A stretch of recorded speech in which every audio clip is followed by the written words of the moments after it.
Vamos a cosas que sabemos. La historia.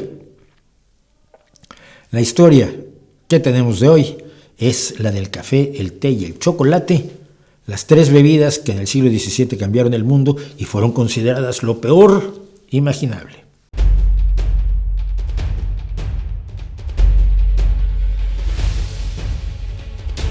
En el siglo XVII confluyeron en Europa, procedentes de Asia, África y América, tres bebidas estimulantes, calientes y reconfortantes que hoy siguen dominando nuestras culturas. Los seres humanos tenemos una relación muy estrecha con nuestras bebidas reconfortantes, las que servimos calientes y nos dan, paradójicamente, tanto una sensación de tranquilidad y relajación como un efecto estimulante. Aunque hay muchas de estas bebidas, como el mate suramericano, la kombucha, el té tuareg de menta y una cantidad prácticamente inagotable de infusiones diversas, con creativas mezclas de distintas plantas, flores, frutos y hojas, las que predominan son el café, el té y el chocolate.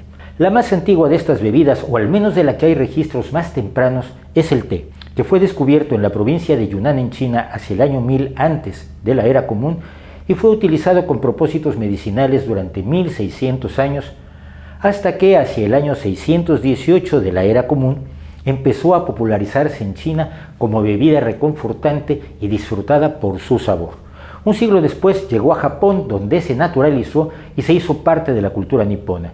Y tendrían que pasar otros 1000 años para que llegara a Europa, donde adquirió pasaporte británico gracias al rey Carlos II y su matrimonio con la portuguesa Catalina de Braganza, que llevó consigo el té a la corte inglesa a fines del siglo XVII. Todo el té es una infusión de la planta cuyo nombre científico es Camellia sinensis, un arbusto nativo de Asia. Las distintas variedades dependen no de plantas diversas, sino del tratamiento que se imparte a las hojas antes de preparar la infusión. El té blanco se hace con las hojas más tiernas, que solo se tratan con vapor antes de ponerlas en el mercado.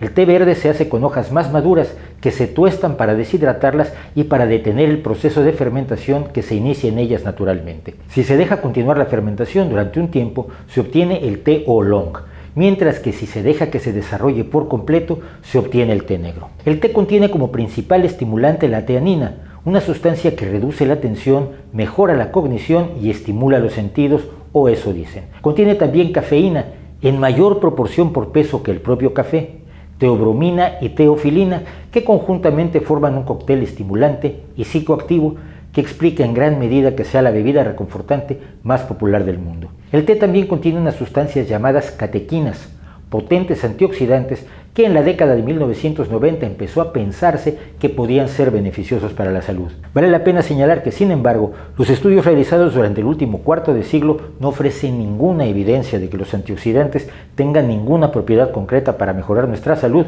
mucho menos prevenir el cáncer. El café es la más moderna de las tres grandes bebidas reconfortantes, aunque su principal ingrediente activo, la cafeína, es considerada por muchos expertos la droga más común y más consumida del mundo, ya que además de estar en el café, que es el desayuno de gran parte de Occidente, la encontramos en numerosas bebidas refrescantes y energéticas e incluso en algunos helados. El café contiene además teobromina. La leyenda atribuye el descubrimiento del café a un pastor de cabras llamado Caldi, que mantenía su rebaño en las tierras altas de Etiopía durante el siglo XIII de la era común. Allí vio que sus animales se mostraban más inquietos y animados cuando consumían las bayas de cierto árbol y decidió probarlas él mismo.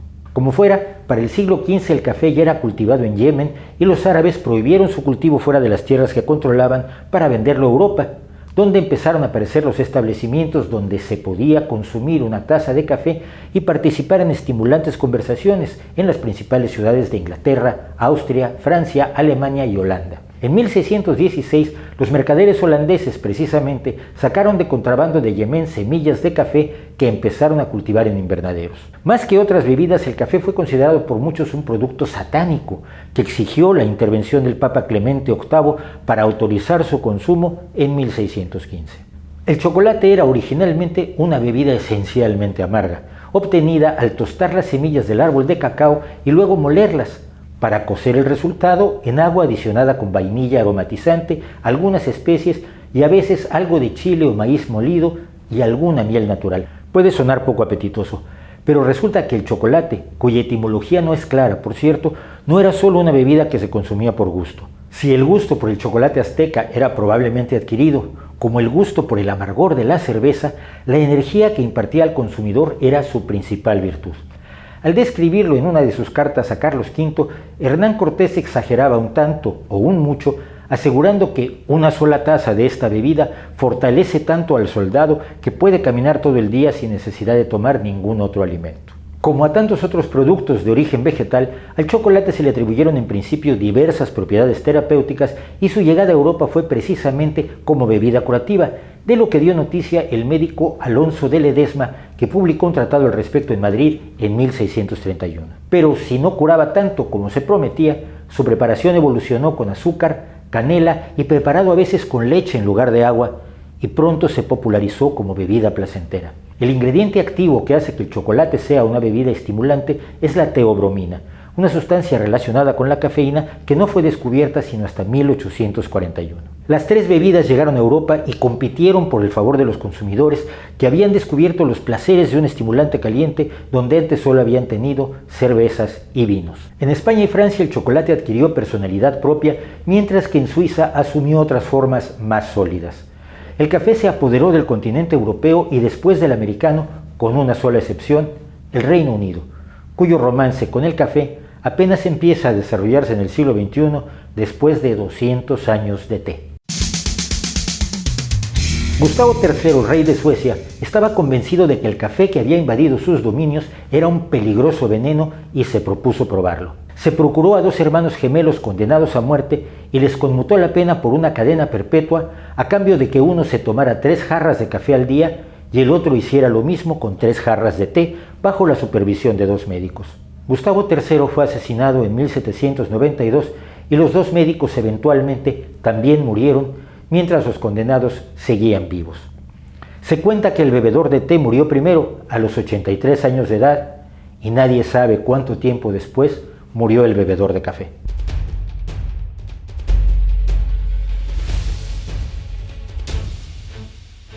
¿Qué les pareció la historia del café, el té y el chocolate?